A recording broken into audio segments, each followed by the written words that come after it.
오순절날 하나님이 약속하신 성령이 강림하셨습니다.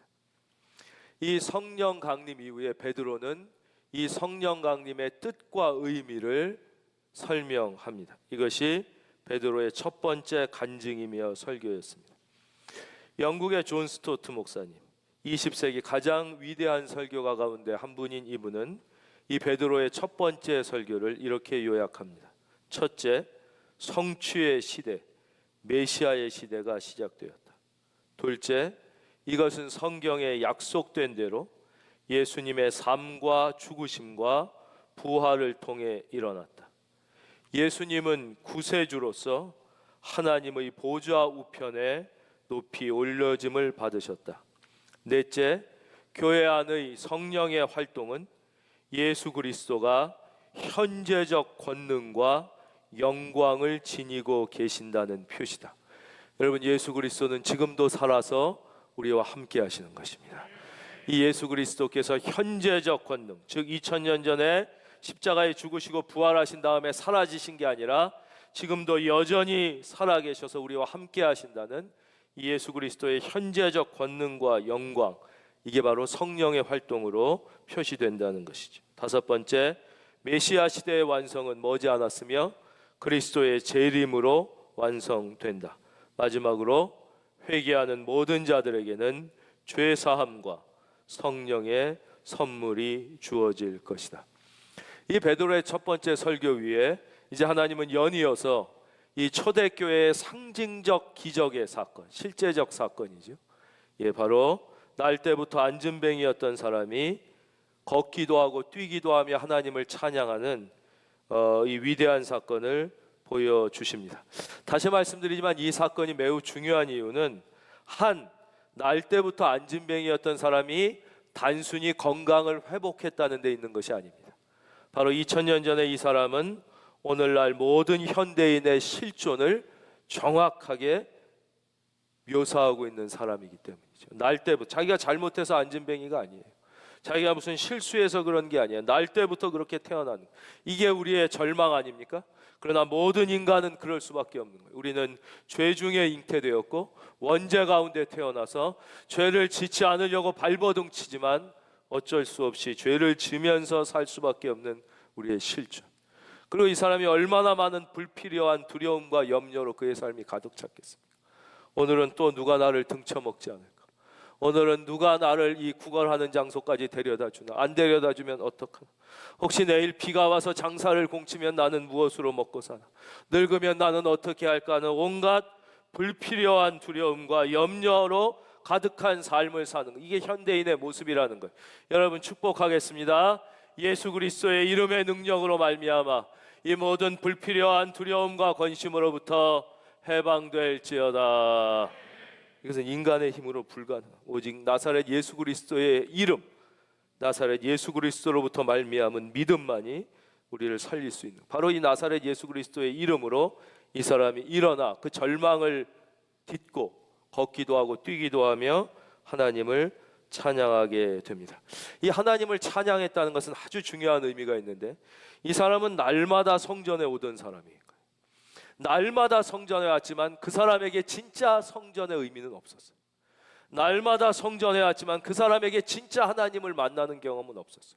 비로소 이 사람이 나사렛 예수 그리스도의 이름으로 은혜를 받았을 때 그의 삶에 진짜 찬양이 일어나는 것이죠. 여러분, 내가 교회를 몇 년 다녔느냐, 내가 얼마나 자주 교회를 오느냐가 중요한 것이 아닙니다. 여러분, 교회에 오셨을 때 사람이 아니라 하나님을 만날 수 있기를 바랍니다. 여러분의 찬양이 사람의 귀에 들려지는 소리가 아니라 진짜 오늘 부른 찬양처럼 하나님께 올려드리는 찬양이 되기를 바랍니다. 그런데 이러한 놀라운 사건 가운데 모든 사람이 이 사건을 기뻐하는 것은 아니었습니다. 이 사건을 매우 불쾌하게 생각하는 사람들이 있었습니다. 이 기적이 일어났을 때 매우 두려워하며 당황하는 사람들이 생겼다는 것입니다. 이 사람들은 다름 아닌 당시의 종교 지도자들이었습니다. 누구보다 먼저 기뻐하고 감사해야 될 이 사람들이 이 기적 앞에 당황했습니다. 불안했습니다. 불쾌했습니다. 첫째, 이들은 자신들이 처형한 예수가 다시 살아났다는 사실이 부담스러웠습니다. 더 문제는 이 예수가 그냥 살아났을 뿐만 아니라 이 기적을 일으켰다는 사실 앞에 그들은 더 이상 견딜 수가 없었습니다. 이 내용이 바로 지난 시간까지 살펴본 4장 1절에서 6절에 나와 있는데요, 1절부터 3절을 먼저 보겠습니다. 사도들이 백성에게 말할 때 제사장들과 성전 맡은 자와 사두개인들이 이르러 예수 안에 죽은 자의 부활이 있다고 백성을 가르치고 전함을 싫어하여 그들을 잡으매 날이 이미 저물었으므로 이튿날까지 가두었으나 그들은 예수님에 대한 사도들의 증거가 아주 불쾌했습니다. 예수를 가리키고 예수 그리스도를 증거하고 십자가와 부활을 얘기하는 게 싫었습니다. 예수의 부활이 너무 싫었고, 다시 말씀드렸지만 예수가 부활했다는 사실뿐만 아니라 이 안전뱅이를 일으켰다는 것, 구체적으로 삶에 개입하여 인생을 변화시켰다는 사실에 대해서는 정말 참을 수가 없었습니다. 그래서 그들은 모였습니다. 자신들과 관계 있는 세력들이 다 모였습니다. 그리고는 사도들을 가운데 불법 구분해 놓고 일종의 재판, 불법 재판을 하기 시작합니다. 5절부터 나옵니다. 이튿날, 여러분 모인 사람들의 면면을 보십시오. 이게 이 당시에 얼마나 어마어마한 일이었는가. 관리들이 모였습니다. 장로들이 모였습니다. 서기관들이 다 모였습니다. 대제사장 안나스와 가야바와 요한과 알렉산더와 및 대제상의 문중 가문이 다 모였습니다. 왜 이렇게 힘있고 권세 있는 사람들이 다 모여서 이렇게 소동을 일으켰을까요? 그 이유는 아주 간단합니다. 바로 나면서부터 안진뱅이였던 이 사람이 나사렛 예수 그리스도의 이름으로 일어나 걷게 됐다, 새 인생과 새 생명을 갖게 됐다는 이 사실을 그들은 인정하고 싶지 않았습니다. 그런데 문제는 인정하고 싶지 않은데 그 사건은 부인할 수 없는 사실이요, 변명할 수 없는 팩트였다는 것입니다. 그런데 그것을 인정하게 되면 예수를 인정해야 됩니다. 그것은 바로 예수가 부활했다는 사실을 인정하는 것입니다. 예수의 삶과 가르침이 옳았다는 것을 인정하는 것입니다. 그들은 자신들이 예수님을 처형한 장본인이에요. 신성 모독죄로 모으고 사기꾼으로 몰아 죽어 마땅한 죄인이라고 정죄해서 십자가에서 가장 잔인한 방법으로 죽였는데, 예수가 옳았다는 얘기는 결국 무엇입니까? 자신들이 틀렸다는 얘기입니다. 예수가 부활했다는 사실은 결국 자신들이 틀렸다는 사실을 인정하는 것입니다. 그들은 이것이 싫었습니다. 이것이 무서웠습니다. 자신들의 기득권과 삶의 이익이 침해받는 것이 싫었습니다. 백성들이 아니 자기를 떠나고 백성들의 관심이 자기가 아니라 예수께로 쏠리는 것이 싫었습니다. 그래서 그들은 사실을 부인할 수 없으면서도 그 사실을 인정할 수 없는 상황에 있었습니다. 자, 이제 우리에게 적용하겠습니다. 우리는 가끔 예수님을 부인할 수도 없고 예수님을 믿을 수도 없어서 고민하는 현대인들과 지성인들을 만납니다.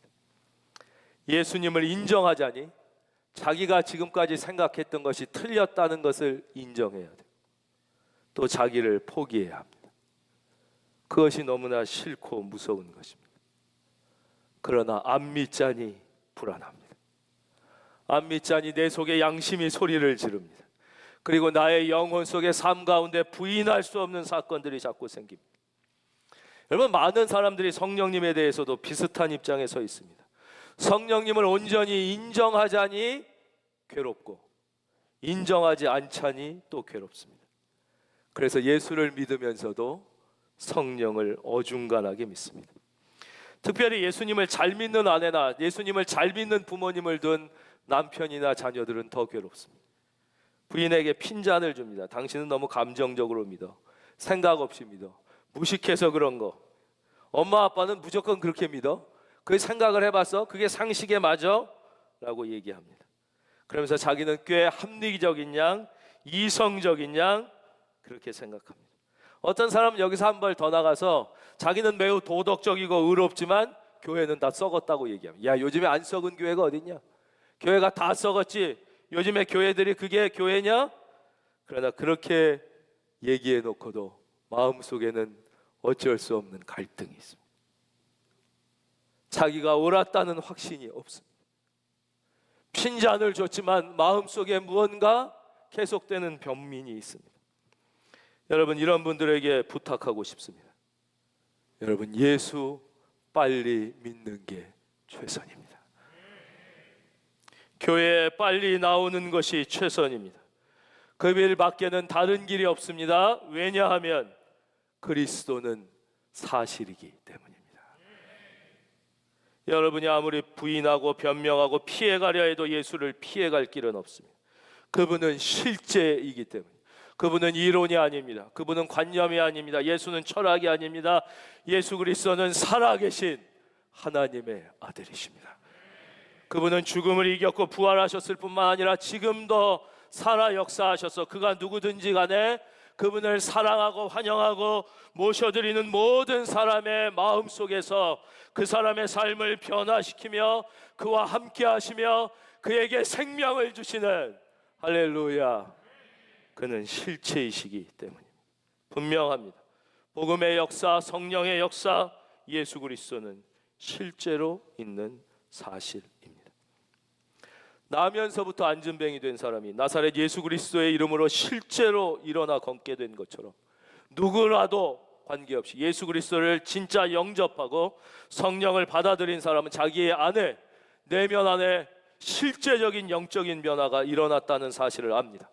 그 실제적인 삶의 변화가 일어나고 있는 것을 부인할 수 없습니다. 그러나 예수를 믿는다고 하는데도 그분의 내면 세계에 실제적인 변화가 경험되지 않는다면, 진짜 삶의 변화를 경험하지 못했다면 어쩌면 그분이 믿는 예수님은 예수님이 아닐 가능성이 매우 높습니다. 그는 스스로 예수를 믿는다고 착각하고 있을 가능성이 매우 높습니다. 그가 믿는 것은 예수가 아니라 자기의 욕망이나 욕심이나 자기의 상식이나 자기의 합리화일 가능성이 매우 높습니다. 정말 내 안에 계신 그분이 예수님이시라면 그분은 내 안에서 기필코 변화를 일으키시고야 마십니다. 그분은 우리에게 힘을 주십니다. 그분은 우리에게 기쁨을 주십니다. 그분은 여러분의 생각을 변화시키고 여러분의 삶을 변화시키고 어떤 환경에서도 승리할 수 있게 여러분을 인도하실 것입니다. 여러분, 다시 한번 축복합니다. 저는 여러분들이 진짜 예수님을 만나기를 바랍니다. 이 사실을 부인할 수 없으나 인정하기 싫었던 이들은 모여서 사도들을 세워놓고 공격적인 질문을 합니다. 그 질문의 내용이 7절이죠. 사도들을 가운데 세우고 묻되 너희가 무슨 권세와 누구의 이름으로 이 일을 행하였느냐. 여러분, 저를 봐주십시오. 이 사람들은 이 좌절에 빠졌던 인생이 일어나 새 희망을 얻은 이 사건에는 사실 관심이 없습니다. 이게 얼마나 축복된 사건이고 얼마나 놀라운 일입니까? 한 인생이 죽어가는 개만 살려줘도 기쁨이 있는 게 원래 사람의 마음이어야 되는데 이 좌절하고 절망하고 두려움에 빠졌던 인생이 새 희망을 얻고 일어나 치유함을 받는 거 너무너무 기쁜데 이들의 관심은 이 기적에는 사실 관심이 없는 거예요. 이 안진뱅이에겐 관심이 없어요. 이 사람들의 관심은 오직 하나였습니다. 이들의 관심은 뭡니까? 자신의 이익이었습니다. 자기 자신에게만 관심이 있었어요. 이 안진뱅이가 일어난 이 사건이 나에게 이익이 되는가? 내가 속한 이 집단의 이익이 되는가? 그들의 질문은 진짜 이것이 하나님의 역사이고 이렇게 무너진 인생이 새 희망을 얻게 되고 여긴 관심이 없는, 모든 관심이 자기 자신과 자신들의 이익에만 있었습니다. 여러분들은 어떻습니까? 여러분의 관심은 하나님께 있습니까? 아니면 여러분 자신에게만 있습니까? 여러분의 관심은 정말 하나님의 역사가 나타나 영혼들이 살아나는 데 있습니까? 아니면 자신들의 이익에만 있습니까? 여러분은 정말 하나님을 믿는 것입니까?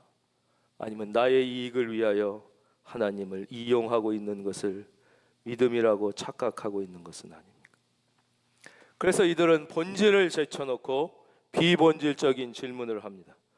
사도들 가운데 세우고 묻되 너희가 무슨 권세와 누구 이름으로, 하늘의 그 고귀한 권세를 다 바닥에 버려버리고 땅의 권세, 깡패가 됐다고 말씀드렸죠. 조직폭력배처럼 된 거예요. 똑같은 얘기입니다. 이 니들 누구 허락받고 여기서 장사해? 야, 여기 내 나와발인데 이 구역 내가 종교 지도자고 내가 관리인데 너희들이 무슨 권세와 누구 이름으로 이런 일을 했어? 라고 물었습니다. 여러분, 우리에게 적용하겠습니다. 많은 사람들이 오늘도 본질적인 문제는 젖혀놓고 비본질적인 문제를 제시함으로 문제의 핵심을 흐립니다. 많은 사람의 인생, 아니 어쩌면 우리의 인생이 그렇습니다. 우리가 한평생 사는 동안에 막상 진짜 중요한 일은 아무것도 못하고 중요하지 않은 일에 인생을 허비하며 세월을 보내고 있지는 않습니까? 지나고 보면 다 시시한 일들입니다. 우리는 얼마나 시시한 일들 때문에 마음 상해하고 속상해하고 분노하고 흥분하고 싸우고 애쓰고 고생하는 것입니까? 여러분이 정말 천국에 갔을 때 하나님 앞에 내놓을 수 있는 중요한 일이 몇 개나 되는 것입니까? 저는 여러분들이 여러분의 인생을 허비하지 않기를 바랍니다. 둘째, 이들은 종교적인 것, 하나님에 관한 것, 영적인 것에 대해서는 자신들만이 특권을 가지고 있다는, 쉬운 말로 하면 우리만 특허권이 있다는 거예요. 상표 특허권처럼 우리만이 특허권을 가지고 있다는 자만심이 있었습니다. 우리들이 대제사장이고 우리들이 여기 정부 관리고 우리들이 성전 맡은 사람인데 니들이 뭔데 이런 일을 하느냐, 이런 것이. 이것이 오늘날 모든 종교와 많은 교회의 실상입니다. 오늘날 교회의 위기는 종교적인 것과 영적인 것을 혼동하는 데 있습니다. 여러분, 결코 종교적인 것과 영적인 것은 같은 것이 아닙니다. 절대 교회 생활과 진짜 신앙 생활은 똑같은 것이 아닙니다. 교회 생활은 하지만 신앙 생활을 하지 못하는 사람들이 얼마든지 있을 수 있습니다. 교회는 다니지만 하나님을 경험하지 못하는 사람들이 많은 것이 오늘날 교회의 위기입니다. 교회의 또 하나의 위기는 예수 그리스도에 대하여 얘기하지 않고 이론과 신학과 교단과 교파와 교회법을 이야기하는 데 있습니다. 교회의 위기는 또 언제 옵니까? 교회의 위기는 우리가 어떻게 예수 그리스도를 사랑할 것인가, 우리가 어떻게 예수 그리스도를 증거할 것인가, 우리가 어떻게 그리스도인답게 살 것인가에 대해서 고민하지 않고 제도나 방법, 어떻게 복받을까에 대해서만 관심을 가질 때 옵니다. 이것은 2000년 전 이 대제사장들과 관리들과 지식인들만의 실수가 아니었습니다. 이것은 오늘을 사는 우리의 똑같은 실수입니다. 8절입니다. 이에 베드로가 성령이 충만하여 이르되 백성의 관리들과 장로들아, 만일 병자에게 행한 착한 일에 대하여 이 사람이 어떻게 구원을 받았느냐고 오늘 우리에게 질문한다면, 베드로는 이들의 공격적 질문, 비본질적인 질문을 바꾸었습니다. 그들의 비본질적인 질문을 본질적인 질문으로 바꿨습니다. 여러분, 얼마나 세상이 우리에게 비본질적인 질문을 던집니까? 그리고 얼마나 많은 인생들이 이 인생의 비본질적인 질문에 답하느라고 쓸데없는데 시간을 보내고 에너지를 쓰고 고생하고 있습니까? 여러분의 인생의 대부분의 노력과 시간이 여러분이들이 자녀에게 요구하는 그 모든 것들이 정말 인생의 중요하고 본질적인 질문에 대한 대답입니까? 아니면은 비본질적인 세상이 요구하는, 세상의 권세 잡은 사탄이 요구하는 질문에 대답하기 위하여 여러분의 인생과 자녀의 인생을 스스로 힘들게 하며 살고 있지는 않습니까? 베드로는 질문을 바꿨습니다. 누구의 이름으로 내 구역에서 이따위 짓을 했느냐? 이거는 우리만의 특권이고 우리가 할 수 있는 전공인데 네가 뭐라고 예수의 이름으로 이딴 일을 했느냐? 라는 질문에 병자에게 행한 착한 일에 대하여 9절, 이 사람이 어떻게 구원을 받았느냐고 오늘 우리에게 질문한다면, 사랑하는 성도님, 저는 여러분들이 인생의 수많은 비본질적인 질문을 본질적으로 바꿀 수 있기를 바랍니다. 자녀에게도 그 본질적인 질문에 대답할 수 있는 인생을 가르쳐 주십시오. 안전뱅이가 일어나게 된 이 사건은 누구의 구역에서 누구 마음대로가 중요한 것이 아니라 하나님이 하셨다는 것이 중요한 것이다. 이것은 의로운 일이요 선한 일이요 좋은 일이다. 이 사람이 이렇게 치유받은 것은 육체만 살아난 것이 아니라 구원을 받은 사건이다. 그것이죠. 그래서 당신이 만일 이 사람이 어떻게 질병에서 나음을 얻었느냐, 이거 축복하고 넘어가겠습니다. 우리 큰은혜교회의 모든 성도님들, 예배드리는 모든 성도님들이 마음의 병과 육체의 병에서, 질병에서 치유함을 받을지어다. 여러분, 하나님이 원하시면 하실 수 있습니다.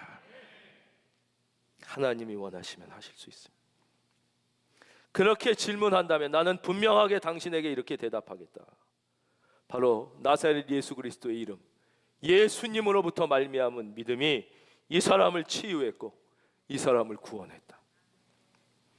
우리는 이 질문 속에 숨어있는, 이 대답 속에 숨어있는 또 한 가지 놀라운 사실을 발견해야 합니다. 그것은 8절, 이에 베드로가 성령이 충만하여 대답했다는 것. 이것은 매우 중요한 것입니다. 이때 관리와 장로와 서기관들, 이 사람들의 마음속에서는 무엇이 충만해 있었을까요? 이들의 마음속에는 자기 생각이 충만했고 분노가 충만했고 시기가 충만했을 것입니다. 자기의 이익, 자기 집단의 이익이 손상되는 것에 대한 분노가 가득했을 것입니다. 자기 생각이 충만해서 그것으로 얘기했을 것입니다. 그러나 베드로는 성령이 충만하여 얘기했습니다. 성령이 충만하여 이야기했다는 것은 자기 생각이 아니라 성령의 지혜로 얘기했다는 것입니다. 여러분, 성령이 충만하여의 반대말은 사탄이 충만하여입니다. 다른 사람의 약점을 지적하고 그 사람들의 약점을 공격하고 더욱 치명적 약점을 발견해서 그것을 헐뜯고 공격하는 것입니다. 그렇게 함으로써 자기 만족과 자기 이익을 취하고 자기가 승리할 수 있다고 착각합니다. 여러분, 결코 그렇지 않습니다. 성경은 분명하게 말씀하십니다. 물고 뜯으면 피차 멸망할까 조심하라. 그러나 세상은 안 그런 모습을 보여줍니다. 서로 상대방의 약점이 보이기만 하면 치명적 약점을 집요하게 물고 뜯어서 그 사람을 멸망시키면 내가 살 것이라고 생각합니다. 여러분, 진짜 그렇습니까? 아닙니다. 피차 망하는 것입니다. 우리는 가정에서도 이런 실수를 간혹 할 때가 있습니다. 사랑이라는 이름으로 잔소리를 합니다. 사랑이라는 이름으로 나의 배우자의 약점을, 그의 실수를 캐내고 그것을 자꾸 얘기해서 내 뜻대로 바꿔주기를 요구합니다. 그러나 여러분, 반드시 기억하십시오. 사람은 결코 잔소리나 약점을 지적받아서 변하지 않습니다. 정말 그 사람이 변하기를 원한다면 그 영혼을 위하여 기도할 수 있기를 바랍니다. 그 영혼을 축복하고 칭찬할 때 사람들은 변합니다. 여러분, 자기가 충만한 사람, 사탄이 충만한 사람의 특징을 몇 개만 말씀드리겠습니다. 이러한 사람들은 내 생각은 언제나 옳습니다. 내 판단은 언제나 기준입니다. 나는 언제나 의롭습니다. 혹시 이런 생각이 든다면 그것은 바로 이 당시에 대제사장이 한 실수를 똑같이 반복하고 있는 것입니다. 10절 말씀입니다. 너희와 모든 이스라엘 백성들은 알라, 너희가 십자가에 못 박고. 여러분, 지겹지요? 그러나 앞을 봐주십시오. 베드로는 분명하고 담대하고 심속하게 이야기하는데 바로 또 예수님에 대하여 얘기합니다. 그런데 이 예수님이 그냥 예수님이 아니라 너희가 십자가에 못 박은 예수라는 거예요. 진짜 이 사람들이 십자가에 그 당시에 못 박았는데 그 사람들 앞에, 권력자들 앞에, 종교 지도자들 앞에 담대하게 이야기합니다. 너희가 십자가에. 여러분, 예수님에 대하여 얘기하면 대부분 거부감이 없습니다. 특별히 역사적 예수, 성자 예수, 사랑을 얘기했던 2000년 전에 살았던 위대한 인간에 대해서 얘기하면 싫어하는 사람이 별로 없어요. 서로 사랑하라 뭐 얘기 한번, 기독교의 창시자, 사랑했던 사람, 수고하고 무거운 짐진 자들아 다 내게로 오라, 이런 얘기했던 사람, 대부분 거부감이 없어요. 그러나 그 예수만이 구원자라고 얘기하면 사람들은 거부하기 시작합니다. 더한 것은 바로 그 예수님이 너 때문에 죽었다, 네 죄가 그 예수를 십자가에 못 박았다고 하면 사람들은 매우 싫어하기 시작합니다. 그러나 우리는 그 이야기를 해야 합니다. 십자가를 이야기해야 합니다. 바로 우리의 죄, 나의 죄가 예수를 십자가에 못 박았다고 고백할 수 있는 담대함이 여러분들에게 있기를 바랍니다. 우리들은 말은 잘하면서도 세상을 향하여 예수님에 대하여 말하라고 하면 굉장히 쑥스러워합니다. 친구들끼리 만나서, 가족끼리 만나서 다른 얘기는 추석 때 만나서 1시간, 2시간, 3시간을 하면서 예수에 대해서, 성경에 대해서는 아무 말도 못하는 사람들이 있습니다. 말을 하라고 하면 청산유수인데 기도를 하라고 하면 못하는 사람도 있습니다. 정치에 대해서, 경제에 대해서, 전공에 대해서 얘기하라고 하면 몇 시간도 얘기할 수 있지만 성경에 대하여 얘기하라고 하면 못하는 그리스도인들이 많습니다. 여러분, 그래서 우리는 말과 말씀은 다르다는 것을 알게 됩니다. 세상의 생각과 하나님의 진리는 다르다는 것을 알게 됩니다. 여러분이 세상의 말만 하는 사람이 아니라 하나님의 이야기를 하는 사람이 되십시오. 여러분, 왜 기도를 못하는 것입니까? 기도를 안 하기 때문에 못하는 것입니다. 기도는 특별한 지식이 필요한 것이 아닙니다. 여러분, 오늘부터 기도를 시작하기를 바랍니다. 사람들은 언제 자신 있게 얘기할 수 있습니까? 두렵지 않을 때입니다. 베드로는 성령이 충만하였기 때문에 두렵지 않았습니다. 저는 어떤 때는 세상이 태산처럼 느껴질 때가 있습니다. 이 태산 같은 세상 앞에 복음을 전하는 우리가 무력하게 느껴질 때가 있습니다. 그러나 또 어떤 때는 세상이 깃털처럼 느껴질 때가 있습니다. 제 자신을 돌아보면 말씀에 대한 묵상이 작아지고 기도의 시간이 줄었을 때 세상이 크게 느껴졌습니다. 그러나 부족하지만 다시 말씀에 집중하고 내 생각을 내려놓고 하나님의 음성에 귀 기울이는 기도를 드렸을 때 세상이 더 이상 두렵지 않았음을 경험합니다. 여러분, 혹시 세상이 두렵다면 말씀 앞에 서시기를 바랍니다. 넷째, 이 기적을 일으킨 주인공은 자기가 아니라 바로 예수 그리스도라고 베드로가 다시 선언했다는 것이다. 베드로는 다시 모든 영광을 하나님께만 돌렸습니다. 이것은 오늘날 특별히 모든 목회자와 사역자들과 헌신자들이 다시 새겨들어야 할 말씀입니다. 여러분, 다시 말씀드리지만 베드로가 기도하러 올라가면서 날 때부터 안진뱅이인 이 사람을 봤습니다. 그리고 뭐라고 그랬어요? 은과 금은 내게 없거니와 내게 있는 이것으로 내게 주노니 나사렛 예수 그리스도의 이름으로 일어나 걸으라고 선포하고 그의 오른손을 잡아 일으켰을 때 그의 발과 발목이 힘을 얻고 걷기도 하고 뛰기도 하며 하나님을 찬양하는 역사가 일어났습니다. 사람의 눈으로 볼 땐 분명히 베드로가 한 것처럼 보입니다. 어떤 때는 우리가 안수할 때 기적이 일어나기도 합니다.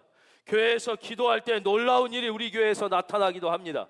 우리가 봉사하고 헌신하고 선교하고 구제하고 밤이 새도록 교회에서 수고해서 어떤 일이 이루어지기도 합니다. 그러나 이 모든 것은 내가 한 것이 아니라 주님이 하신 것입니다. 이 사람을 일으켜 세운 것은 주님이 하신 것입니다. 여러분, 내가 했다고 생각하는 순간 섭섭한 마음이 듭니다. 아니면 교만해집니다. 그러나 주님이 하셨다는 것을 고백하는 순간 우리의 마음은 감사로 가득하게 됩니다. 우리의 마음은 기쁨과 기대가 생깁니다. 사랑하는 성도님, 우리가 한 것은 하나도 없습니다.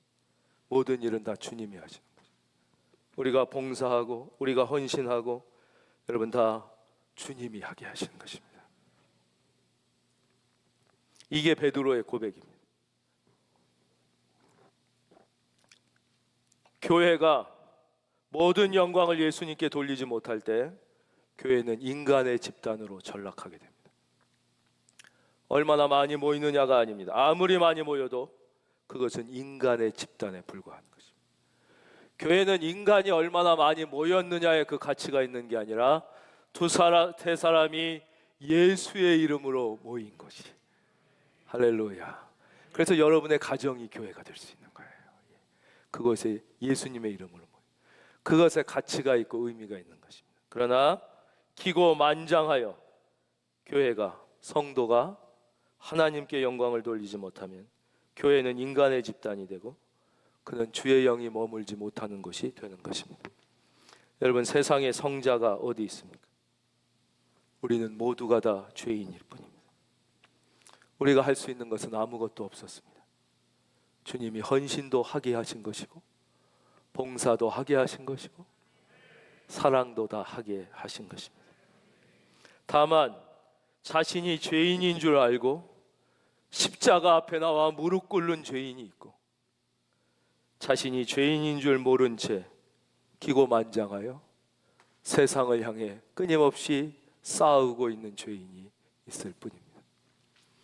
여러분, 교회에 나올 때마다 하나님을 통하여 위로를 받기를 바랍니다.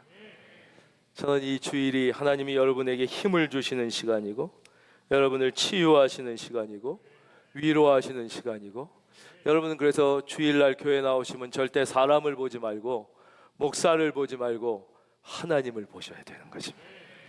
왜냐하면 왜 교회가 좋냐면요, 왜 목사가 좋냐면 모두가 다 죄인인데 목사는 내가 죄인인 줄 알고 십자가 앞에 나온 성도님들과 생활을 오래 하는 거예요. 그건 목사가 제일 행복한 사람이에요. 근데 사랑하는 여러분들은 이제 주일날을 지나면 또 세상에 나가서 거의 대부분 내가 죄인인 줄 모르고 끊임없이 싸우고 뺏으려고 하는 전쟁터 같은 세상에서 또 사시는 거예요. 그러다가 주일날 교회 나오니까 주일날 교회 나와서도 사람 보는 건 이건 너무나 불쌍한 거예요. 주일날 교회 나와서는 하나님을 만나야 되는 거예요. 그래야 여러분이 또 세상에 나가서 살 수 있는 위로와 힘을 공급받는 것이죠. 마지막으로 베드로가 두 가지로 예수님을 소개하고 있는데 빨리 살펴보고 맺겠습니다. 첫째, 10절 다시 보겠습니다. 너희와 모든 이스라엘 백성들은 알라. 너희가 십자가에 못 박고 너희가 십자가에 내가 못 박았다. 이건 정말 중요한 얘기예요. 내가 못 박았다. 여러분, 이렇게 생각해야 돼요.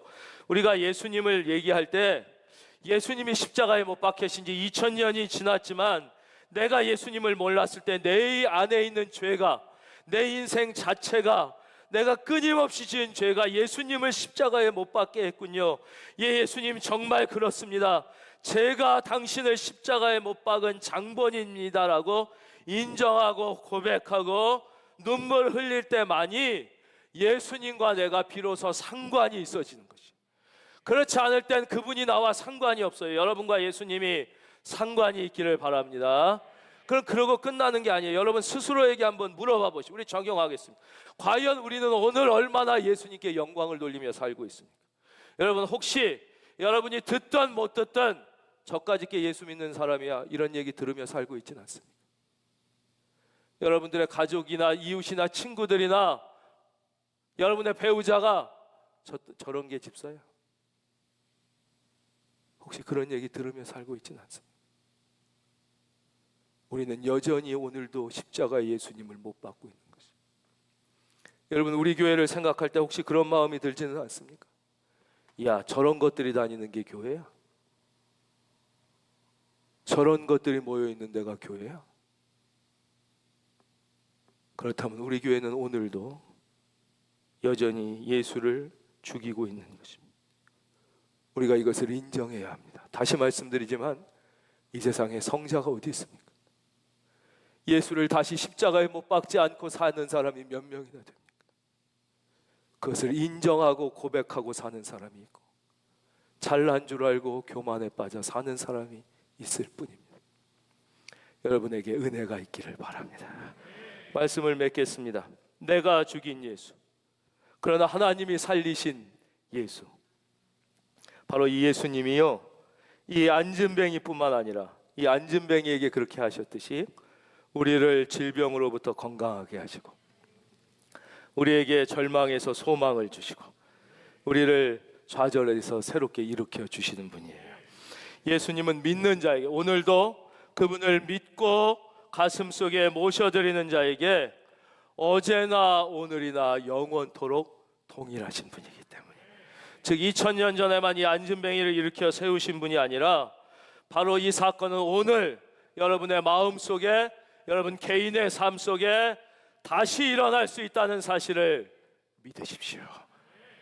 그것을 경험하고 사는 것이 신앙 생활입니다. 이 사건은 바로 오늘 여러분에게 다시 일어날 수 있고, 오늘 바로 우리 교회에 다시 일어날 수 있고, 바로 오늘 여러분의 자녀의 삶 속에 다시 일어날 수 있습니다.